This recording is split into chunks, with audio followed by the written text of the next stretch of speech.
Cadaver here. So I recently reached 5,000 subscribers on my YouTube channel, and I want to thank every single person who has subscribed to my channel. I've been doing these YouTube videos for a little over a year, and I would have never imagined that many people would be watching my videos. So in order to mark this milestone, I decided that I would do my first viewer submitted Q&A video.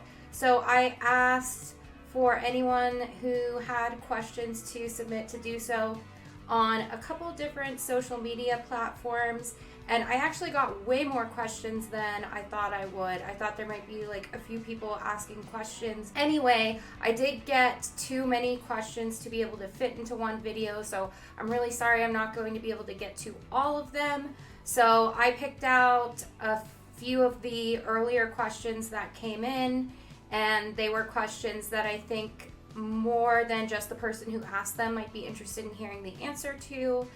And to get to other questions in the future, I think I might at some point do a more casual hangout style live stream. And of course I'll do future Q&A videos as well. So I'll jump right into these questions. All right, I've got the questions pulled up in front of me here. Some of these questions could be a full video in themselves. They're really good questions. So if anyone wants me to go into further detail and maybe make a video on any of the topics I touch on in this video, let me know in the comments and I'll take that into consideration when planning future videos. I do tend to plan out my videos pretty far in advance just so I can give myself time to actually think about what I want to accomplish with them. So the first question came from Erico. I'm not sure how that's pronounced, so I'm really sorry if both of those were wrong, but how and when did you discover goth music, and when did you start identifying as a goth? So I discovered goth music when I was about 14, and that would have been 2006. And I discovered it actually digging around on iTunes, because the first similar music I started listening to was more of the new romantic kind of post-punk, early post-punk, and it was closely related music. So when looking on iTunes for similar music, I came across all the early 80s goth bands. Now, as far as when I started identifying as goth, that's a little more complicated. I don't remember when exactly I decided I was comfortable with that. It's definitely been in recent years. For a very long time, for many years, I avoided calling myself a goth or a punk or anything like that because I was interested in a few different alternative subcultures and dabbled in mainly goth, punk, and rockabilly throughout my teens and early 20s. And I didn't want to label myself as any one of those three because I felt like if I call myself a goth, then I might be neglecting some of my other interests, which, I don't know, I still have complicated feelings about that, self-labeling. And for years, there would be people who would call me goth, and I would say, oh, I don't subscribe to labels. But over time, it's more just I was spending most of my time with goth stuff, with goth music, hanging out with goths, going to goth events. And whereas in the past, I did have more exposure and more of my time kind of equally spent among goth, punk, rockabilly. So I was afraid that by accepting one of those labels, I would have to almost give up the others, which is kind of, I don't know, it's hard to explain. That sounds kind of silly, but actually in recent years, especially since I've been doing a lot of stuff online, like YouTube and stuff like that for goth, I really haven't been spending as much time with some of the other stuff I like, punk, rockabilly, even some other kind of music verticals like blues, psychedelic, all that stuff I really love. And so I think I probably want to maybe start incorporating more of that stuff into my content.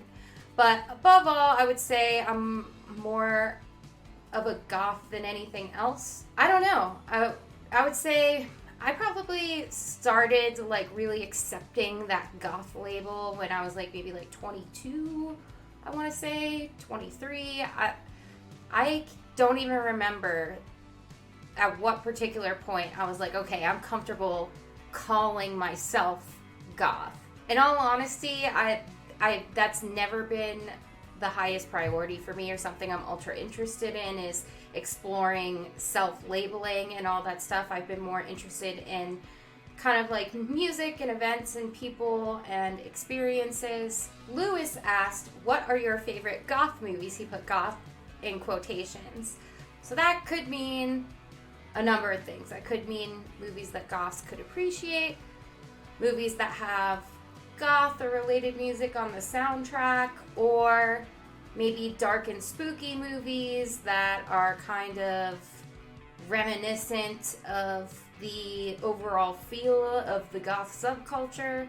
So I have a few answers for that. First of all, my favorite movie of all time is a movie called 24-Hour Party People.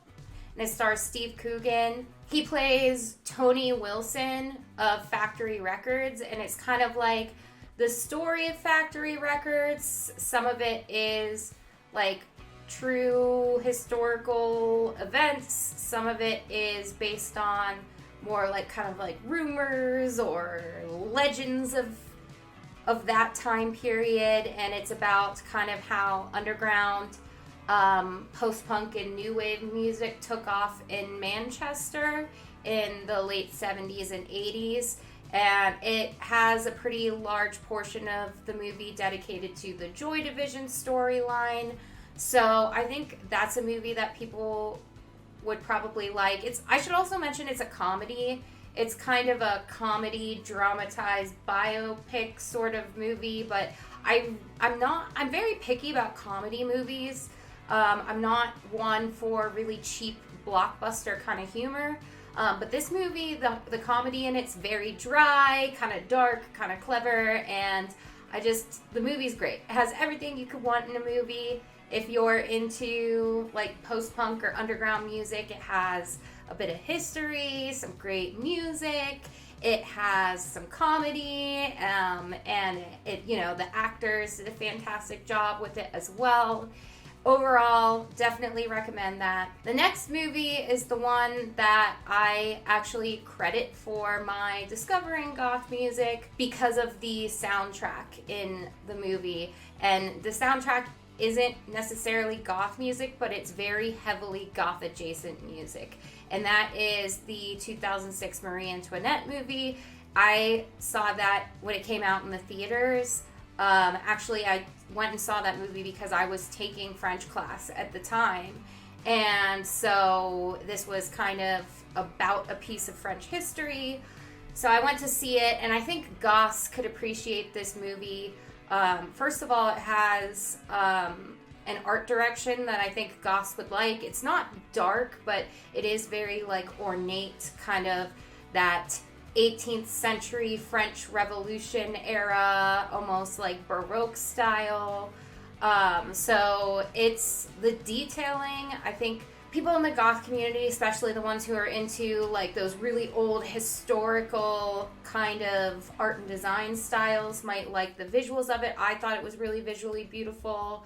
The soundtrack, like I said, is very goth adjacent. It had Susie and the Banshees, Adam and the Ants. It had some more modern post-punk, but like that kind of like brighter sounding, slightly more mainstream post-punk, like the Strokes and bands like that. But that's where I discovered Susie and the Banshee, Adam and the Ants, and that's how I ended up eventually discovering goth music. Kind of like that was like my gateway to goth music. Fair warning, the movie itself, the plot line and the acting, I wasn't that impressed with, but the soundtrack's so great and the visuals are so beautiful that I was mesmerized by it regardless of how the plot and acting was. It's almost like watching one long beautiful music video. So that one is definitely what I would call a goth-friendly film. And then movies that aren't specifically goth, but are kind of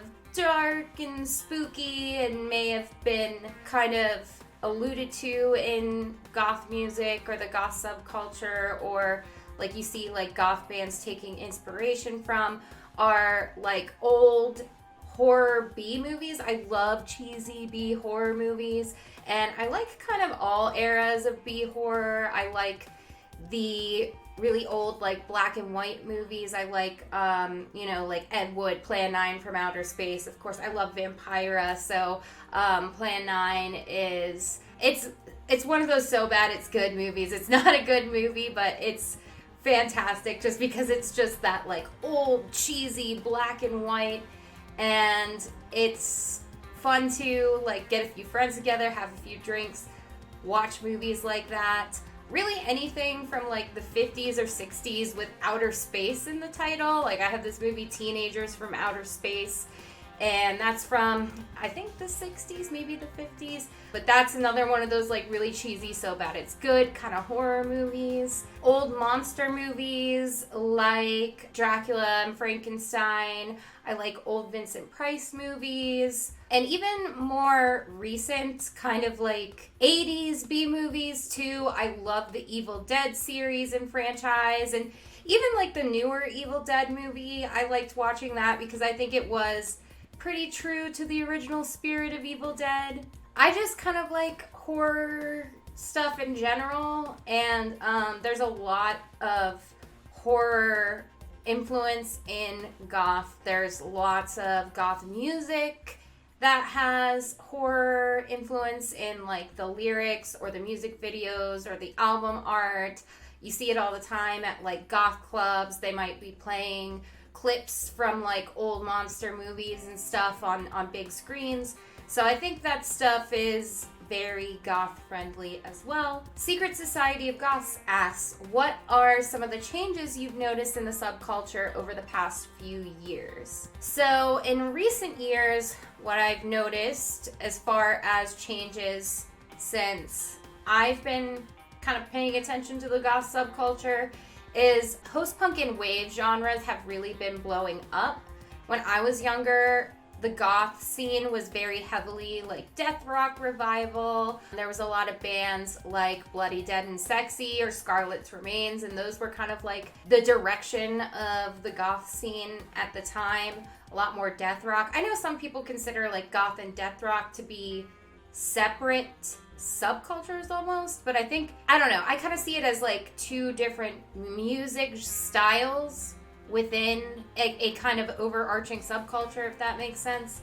So, but goth was very heavily the death rock revival stuff when I was coming of age, and now it's, especially I would say in the past 5-10 years, very post-punk and wave, and there's like way more 80s nostalgia now. As a teenager, I think there was still a lot of like carryover influence from the 90s happening in goth, like the way people dressed, the kind of music, the way people operated. It was still kind of very much like a CD sort of culture. And I mean like CD for like buying albums and stuff. And it was, you could still see that kind of like 90s reminiscent sort of stuff in the subculture. And now it is very like heavy 80s nostalgia, but 80s with a modern twist. And I really like that. I first discovered goth through like the classic 80s bands, and I really just kind of love 80s nostalgia in general, not just like goth stuff, but I'm really into like the 80s like synthwave stuff and kind of like the like neon 80s synthy music. So I'm really liking the direction of where the goth subculture is at right now. I think this kind of shift in the tide and where it's at now is part of what's really kept me in and now has me more involved than I've ever been. Another change is the age that people are getting into goth. When I was younger, and probably before that as well, I think a lot of people got into goth in their teens. I certainly did, and a lot of people that I know who've been in the scene for a long time got into it in their teens, and it just seems like people would get into it as teenagers, and then some of them would kind of grow out of it, some of them would carry on with it, and now I'm seeing a lot more people getting into it in their 20s and their 30s, and I think that's really awesome because it's showing that the subculture is expanding, and it's good to know that we don't have to rely on only teenagers finding goth to be able to keep the events alive and keep things going. So that's another change that I've noticed. Also right now, way more bands and music coming out than I've ever experienced before. Like I said, when I was coming of age and first got exposed to the goth subculture, it was a lot of that like death rock revival stuff. There were a few goth rock bands, and don't get me wrong, I love some of those bands from that era, but now it just seems like I can't even keep up with the new music releases anymore because there's just so many of them. I should also mention that even though like early 2000s was the era of death rock revival, some of the death rock right now is better than ever. So I guess that's another change that I've noticed, is that it seems like there were different like waves of goth prior to this era, where certain styles of music and clothes and how events operate would be popular at different times, and now it seems like there's a little bit of everything. You can find a little bit of death rock, a little bit of dark wave, a little bit of goth rock, whatever your kind of favorite niche of goth music, of goth media is, you can find that. And that's really cool. I think it's a lot more eclectic of all the various styles of goth art and music and culture over the years. Another new development is what I'm doing right now. Goth YouTubers, podcasters, digital content creators. I think it's a really great resource. And I know that some people don't like the idea of like goth YouTubers or goth content creators, but I really think it's contributing to the goth renaissance period we're kind of in right now. Like I was talking about with like all the new music that's coming out, all the eclectic mix of like different eras of goth coming into play. And I'm seeing a lot more events pop up, or I guess not right now, of course, but like, 2 months ago and prior, there was just an upswing in different events and shows and music festivals. And I think social media allowing access to the information has really helped with that. So that's another new development. In my local scene, we've seen new clubs and nights come up in the past few years, although it seems like they come and go in waves. It seems like there's a lot of nights for a few years, and then they disband, and then there's more nights. So that's just more, I think, natural ebbs and flows of the subculture. I'm sure there's plenty of other stuff that I could talk about, but that's what's coming to mind for me right now. Hillary asks, what's the first song you want to hear when you go out to the clubs again, when they open back up again? Great question. I love questions like these, like the what's the first thing you want to do, or what's the first thing you want to hear, because it helps me to remind myself that there are better times ahead in the future. But to answer the question, probably something with a danceable beat, obviously. Something like Nadia by Molchat Doma, probably butchered that pronunciation, or Kiss Me Until My Lips Fall Off by Lebanon Hanover. Really just anything with like punctuated drum machine and maybe some synth. Amber asked, I've noticed that European bands, especially Scandinavian and Eastern Europe, seem to have a colder feel to their music. Like they just do the cold, empty thing so much better than we do in the States. Why do you think that is? Eastern European countries, peak cold wave game. There's a lot of great cold wave bands that have come out of like Poland or Russia, and I think that it's just different regions of the world have different sounds. We see that with goth music, out of the LA scene, that's where kind of death rock came from, and the goth rock sound kind of came out of the UK. And cold wave, while there was cold wave in like France and more of the Western European countries, I think the Eastern European cold wave bands, I think they do have kind of their own unique style, and that's probably just different regions having different styles because the musicians are getting exposure to one another and influencing each other in that area. And that would be my guess on why different like regions have those different sounds. But speaking of Eastern European goth and cold wave, I thought since this came up, maybe I should mention 2 record labels that have some great artists on them. There's Batcave Productions out of Poland. So they have a lot of goth-friendly wave, cold wave, all kinds of... They actually have a number of different style bands on the label. So check that out, Batcave Productions. They do have a Bandcamp page for the record label where you can find all the different artists that are on the label. And then there's also Sierpian Records in Russia. And for both of these, it's not all the bands on the label coming from Russia or Poland. They do have international artists signed to this label, but you can find a lot more of those like Eastern European, goth, wave, post-punk kind of bands on those record labels, so check those out. Lave asked, what do you think are the best/worst things about being goth? So this is gonna be different for everybody. So I'll just answer my favorite and least favorite parts based on my personal experiences.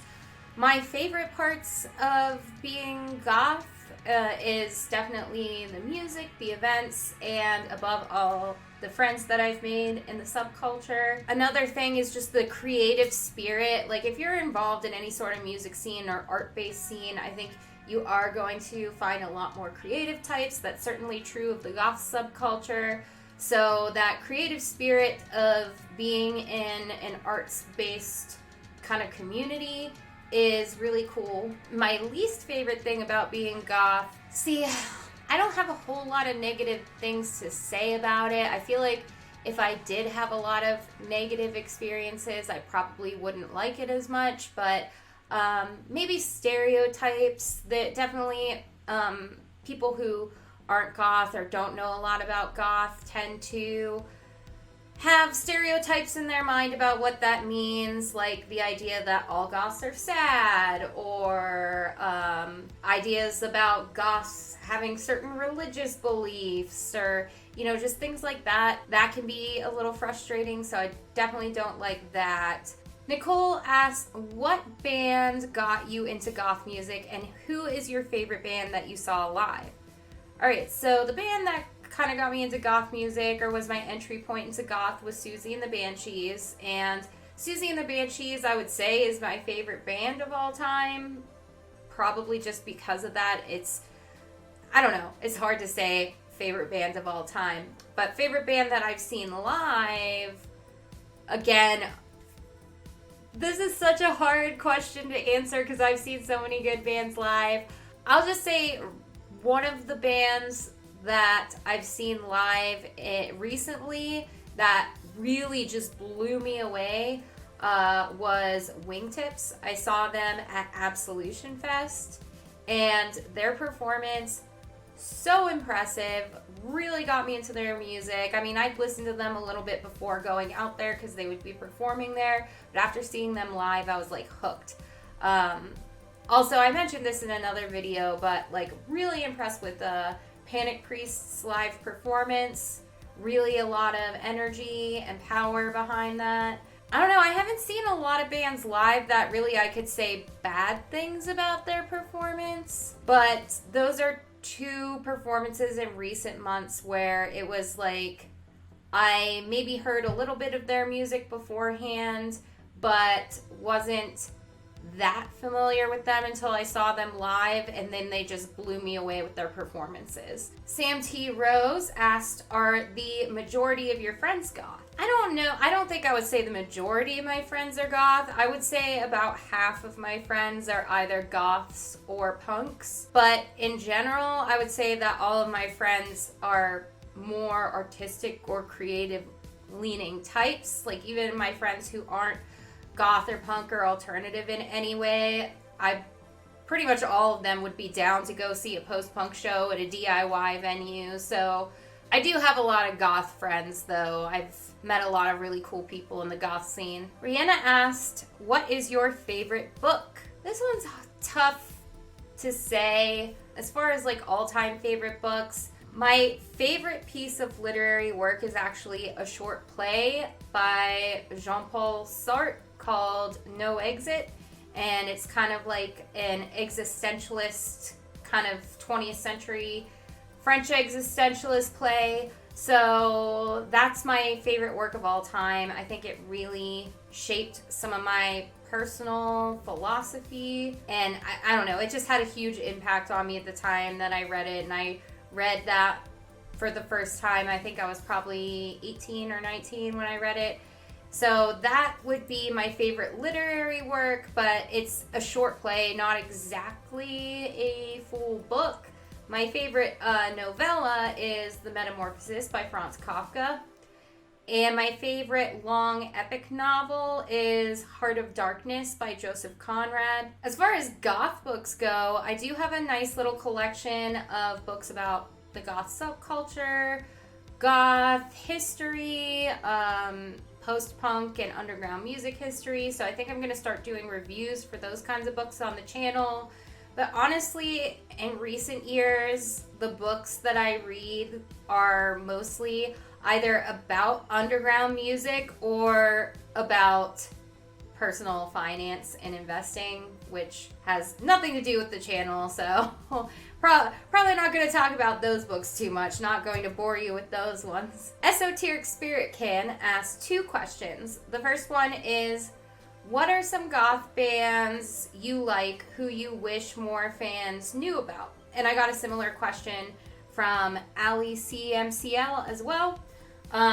So I would say I wish that more people knew about a lot of goth and post-punk bands, most of them, honestly. I think there's a lot of goth bands that deserve way more fans than they have. A few right now that I would like to see hopefully build a bigger fan base is, first one, Push Button Press. Those guys are awesome. Got to see them and hang out with them down at Absolution Fest, and they deserve the love. They have really cool, like, kind of dark post-punk sound. Check them out. Another one already mentioned about the live performances, but Panic Priest, really impressive performer. I hope that once large gatherings are allowed again, Panic Priest can book a lot of shows, because man, it's an impressive performance to see.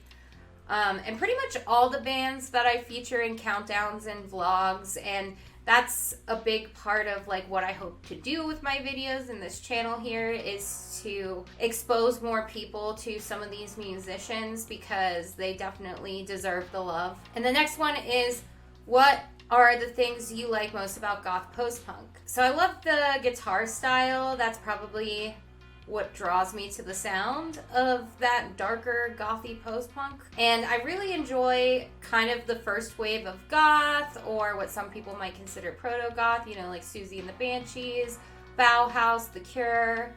And that's the music that got me started into kind of goth music. So I think I just kind of have a soft spot in my heart for goth and dark post-punk, that kind of more like mellow post-punk sounding goth music. JGN asked, is electro goth a true genre? Derives from what? So electro's not a goth genre. It's an underground electronic genre.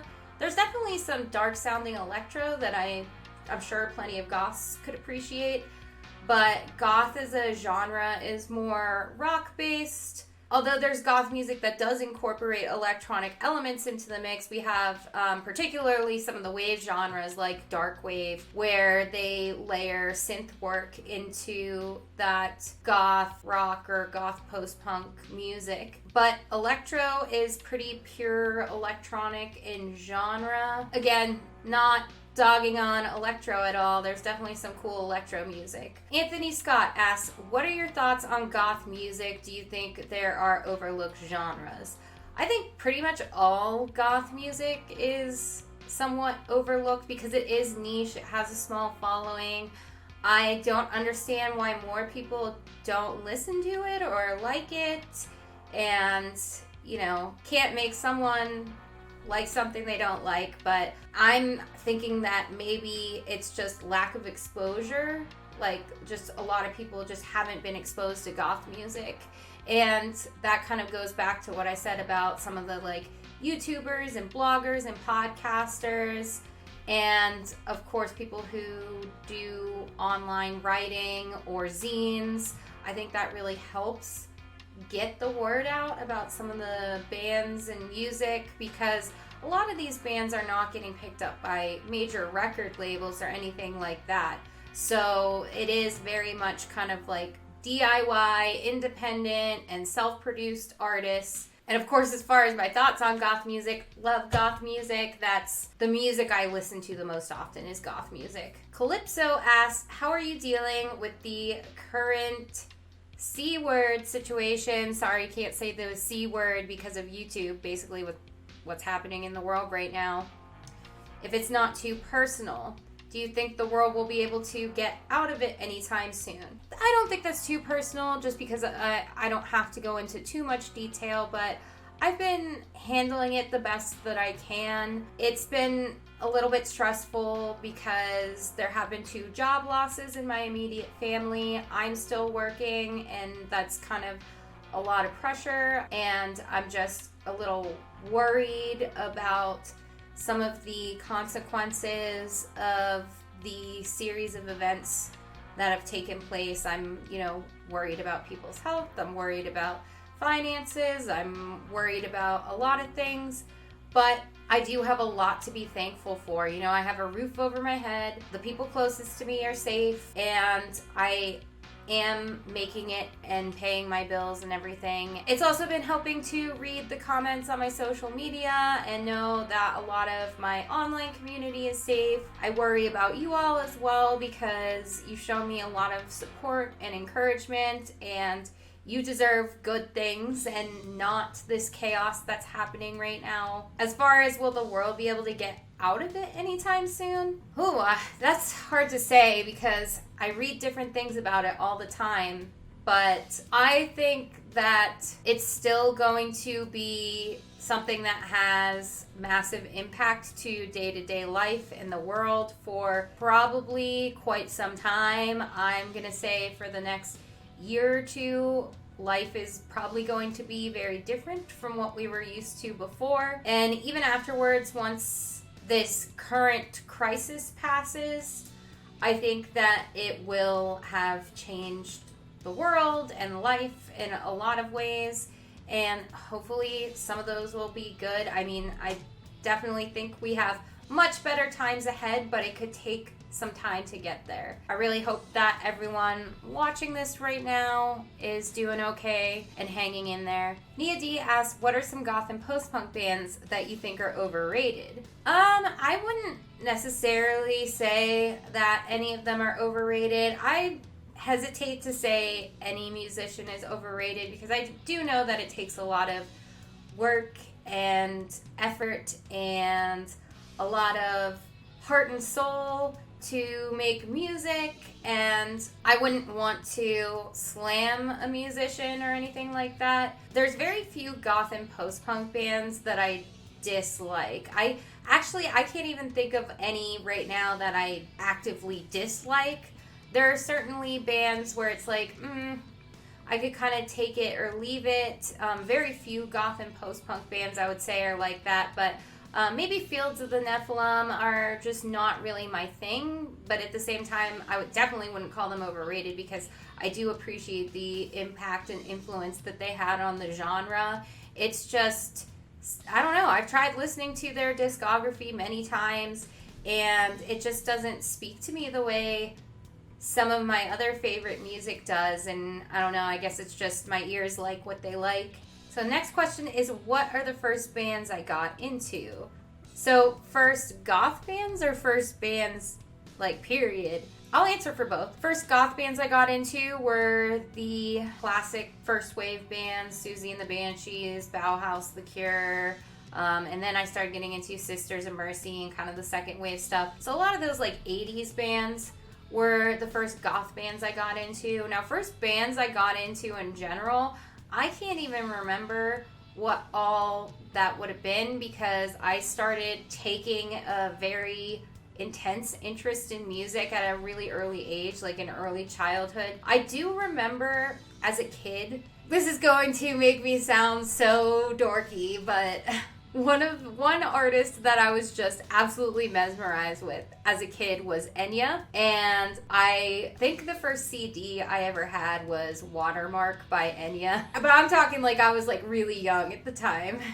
So Will asks, what do you think the state will be, if any, for bands and DJs for live streaming post-quarantine?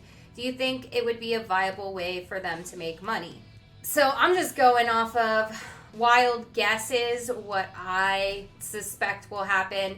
I don't suspect it's going to be a huge money maker, streaming, or at least a huge direct money maker. I don't think they're going to make lots of money directly from these streams, but I do think it's a good way to get exposure and maybe indirectly lead to them making more money from like future like merch and music sales and things like that. I do suspect that after quarantine is over, that these bands will probably continue to do periodic live streams, but maybe not as often. I think maybe there's going to be some bands that stop doing them altogether. There might be some bands that continue to do them pretty regularly because it's a good way to stay connected with their fan base, and it's good promotion for their music or for their clubs. I'm thinking there probably will be a lot of DJs that continue to live stream after quarantine, and there's definitely some people who didn't DJ at clubs before who are now starting to get into DJing via live stream, and whether they'll actually make the move to being physically in the club or continue to do live stream, I think it's probably going to depend on the person. But I think the live streams are going to be here to stay. We probably just won't see quite as many of them once this is all over with. And I know some people are worried that, once this is all over, bands are just not going to tour or play shows anymore because now they can live stream. I do not think that will be the case. I think bands will go back out on tour. Bands will start playing shows again. It's a completely different experience. I think they do make a lot more money from playing shows and festivals and stuff like that. They sell way more merch, and they get, ticket sales, or sometimes a percentage of ticket or door sales. It depends on the venue and the agreement. But I do think that this opened up the door for more live streams in the future. I think it's a good thing that there's going to be some live streams available, especially for people who can't get out to events for whatever reason, whether it be like location or health reasons or financial reasons. It's nice that people get to see their favorite bands play live from home over the computer. Hard to say, but those are my current predictions. Edward asks, what's your go-to era for comfort music? Go-to era for comfort music. I would say I don't have a single particular era for comfort music or music that I like to listen to when I'm just not feeling good. I would say that there's just different types of music within each era that are good for that. I have favorite styles of music from the 50s, 60s, 70s, 80s. In general, I would say music from recent years, the 2010s, I listen to a lot lately, and that's probably where I spend the most time listening to music. But I do love to go back and listen to some of my favorite like classic 80s goth and post-punk stuff. I like to listen to some 70s punk. I like to listen to classic 50s kind of rock and roll. Like to listen to 60s underground psychedelic. There's a lot of different eras of music that I like. I don't think there's one particular decade I could point to and be like, oh, I like all the music from this decade, or this is my favorite decade of music. It's just different decades have their strengths when it comes to my music preferences, I guess. Caroline asked, have you experiences with the goth scene in different places? If so, what did you notice in terms of similarities and differences? If not, what do you think they are from what you've heard?